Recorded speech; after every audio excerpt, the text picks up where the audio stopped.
Greater Bangladesh माने छिपकली भी सोच रही है कि कभी मैं मगर बन जाऊंगी, तो साहब उसके पिछवाड़े में गोली पड़ गई और वो अल्लाह ताला के पास पहुंच गया।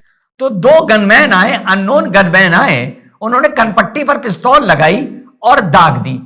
बांग्लादेश के इनकलाबी तालिब-इल्म रहनुमा उस्मान हादी के कत्ल में ढाका समेत मुख्तलिफ शहरों में भारत के खिलाफ मुजाहरे और पुरतशद्दुद वाक़यात जोर पकड़ गए हैं। विक्रम बांग्लादेश में इस वक्त एहतजाज हो रहा है और इन एहतजाजों में जो कि इस वक्त अवामी लीग, हसीना वाजिद, शेख मुजीब की जमात और उनकी बाकियात के खिलाफ तो हो रहा है, लेकिन प्राइमरीली ये एहतजाज भारत के खिलाफ है। तो आई थिंक तल्लुकात और भी ख़राब होने जा रहे हैं। बांग्लादेश की एक सियासी जमात नेशनल सिटीजन पार्टी के रहनुमा हसनात अब्दुल्ला ने रिसेंटली ये दावा किया है, बल्कि इंडिया को ये धमकी दी है कि वो उनका मुल्क 7 सिस्टर्स को अलहदा करने की सलाहियत रखता है, और इसके ऊपर इंडिया ने बहुत सख्त रद्द-ए-अमल भी दिया। इंडिया की फॉरेन मिनिस्ट्री है, उसने समन किया इंडिया के बांग्लादेश के हाई कमिश्नर को। तो अब अगर थोड़ा सा बांग्लादेश अपनी सॉवरेंटी को एक्सरसाइज कर रहा है और अपनी मफादात में फ़ैसले ले रहा है, तो हमें तो इस पर बहुत खुशी है। हम तो बांग्लादेश को हमेशा खुशहाल देखना चाहते हैं, मजबूत देखना चाहते हैं, और हम दुआ हमारी यही है कि हमारे बांग्लादेश के बहन भाई, उनकी रियासत तरक्की के ऐसे मनाजिल तय करें कि दुनिया हैरान रह जाए।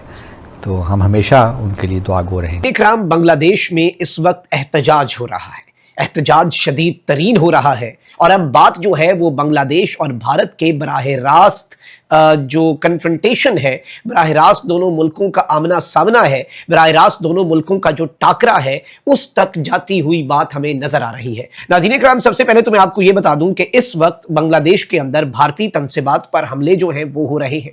भारत के खिलाफ शदीद तरीन एहतजाज हो रहा है, और जो स्टूडेंट रहनुमा उस्मान हादी को शहीद किया गया है, इसमें बांग्लादेश के अवाम भारत के खिलाफ एहतजाज इसलिए कर रहे हैं क्योंकि उन्हें यह लगता है कि इस असैसिनेशन के अंदर इंडियन जो एजेंसी है, इंटेलिजेंस एजेंसी रॉ, उसके फुटप्रिंट्स हैं। पाकिस्तान तो ये इल्जाम पहले ही लगाता आया है, फिर इसके अलावा बरतानिया और अमेरिका जैसे ममालिक जो हैं, वहां पर अगर इंडिया जो है उसके हवाले से डिफरेंट राय रखने वाले लोग अगर महफूज नहीं है भारतीय खुफिया एजेंसियों से, तो बांग्लादेश तो फिर करीब भी है। और इस मुल्क के अंदर भारत की खुफिया एजेंसी रॉ ने तो अपना एक पूरा नेटवर्क जो है वो भी एस्टैब्लिश कर रखा है, थैंक्स टू हसीना वाजिद।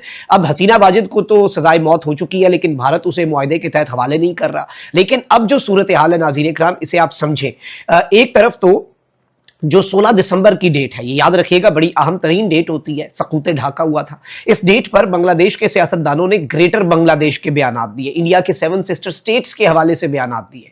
अब इस सब के अंदर याद रखिए, ये भी बात याद रखने वाली है कि बांग्लादेश चाइना और पाकिस्तान के साथ डिफेंस कॉपरेशन बढ़ा रहा है। इंडिया को बड़ी तकलीफ हुई, बांग्लादेश के हाई कमिश्नर को बुलाया और एहतजाजी मरासला थमाया बांग्लादेश में। फिर जो एहतजाज हुए, भारत का जो सिफारत खाना है उसके करीब एहतजाज हुआ पहले, फिर भारत ने अपने वीजा सेंटर्स बंद कर दिए। लेकिन फिर जब सिंगापुर के अंदर ये शहादत हुई, जिनका इलाज चल रहा था स्टूडेंट रहनुमा का, जो कि 2024 के इनकलाब के रुए रवां थे, इसके बाद फिर प्रोटेस्ट जो है वो वायलेंट हुए, और इंडिया की सिर्फ एम्बेसी नहीं बल्कि वो मीडिया आउटलेट्स जो प्रो इंडिया हैं, वो न्यूज़पेपर जो प्रो इंडिया है, उसकी बिल्डिंग्स तक को जलाया गया। फिर इसके साथ ही साथ हसीना वाजिद की पार्टी, चूंकि अवामी लीग प्रो इंडिया है, तो हसीना वाजिद की पार्टी के रहनुमा जो हैं, साबिक मिनिस्टर्स, उनके अहले खाना, उनके घरों तक को आग लगाई गई, उनके घरों तक को जला दिया गया। इतना शदीद तरीन गुस्सा इस, और ये जो एहतजाज हो रहे हैं, इन्हें आप राइट्स या फिर एक अपराइजिंग या फिर एक रेवोल्यूशनरी जो विजुअल्स हैं वो भी कह सकते हैं, क्योंकि ये सिर्फ एक नॉर्मल प्रोटेस्ट जो है वो हमें उसके तौर पर नजर नहीं आ रहा, क्योंकि इस सब के अंदर भारत के खिलाफ ढाका में एहतजाज हो रहा है। तुलबा के रहनुमा जो हैं वो इस वक्त सड़कों पर हैं, भारत के खिलाफ नारे लगवा रहे हैं। और इस वक्त इस चीज को भी समझना जरूरी है कि सारी की सारी चीजें जो हैं वो इंडिया के खिलाफ क्यों हो रही है, यानी वहां की जो यूथ है, वहां के जो स्टूडेंट्स हैं, वो इस सब के अंदर इंडिया को ही कसूरवार समझते हैं। बांग्लादेश की एक सियासी जमात नेशनल सिटीजन पार्टी के रहनुमा हसनात अब्दुल्ला ने रिसेंटली ये दावा किया है, बल्कि इंडिया को ये धमकी दी है कि वो उनका मुल्क 7 सिस्टर्स को अलहदा करने की सलाहियत रखता है, और इसके ऊपर इंडिया ने बहुत सख्त रद्द-ए-अमल भी दिया। तो बांग्लादेश के पास ये सलाहियत तो नहीं है कि वो पकड़ यानी को कब्जा कर ले। तो आप देख लीजिए कि इसमें भी एक मोहतात तरीके से उन्होंने कहा कि हम रास्ता बंद कर देंगे आपका, हम ये नहीं कह रहे कि हम इन पर कब्जा कर लेंगे। ہم راستہ بند کر دیں گے. یہ جو حسنات عبداللہ بات کر رہے ہیں اس کا بھی ایک تاریخی کانٹیکسٹ ہے.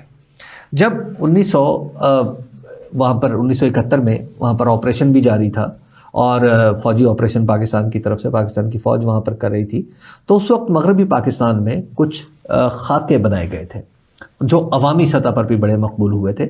وہ یہ تھا کہ پاکستان کو ایک شیر کی شکل میں دکھایا گیا تھا جس کا ایک طرف دھڑ جو ہے وہ یعنی مغربی پاکستان ہے, یعنی آج کا پاکستان, اور اس کا جو منہ ہے وہ مشرقی پاکستان ہے جس نے انڈیا کو اپنے بیچ میں پکڑا ہوا ہے.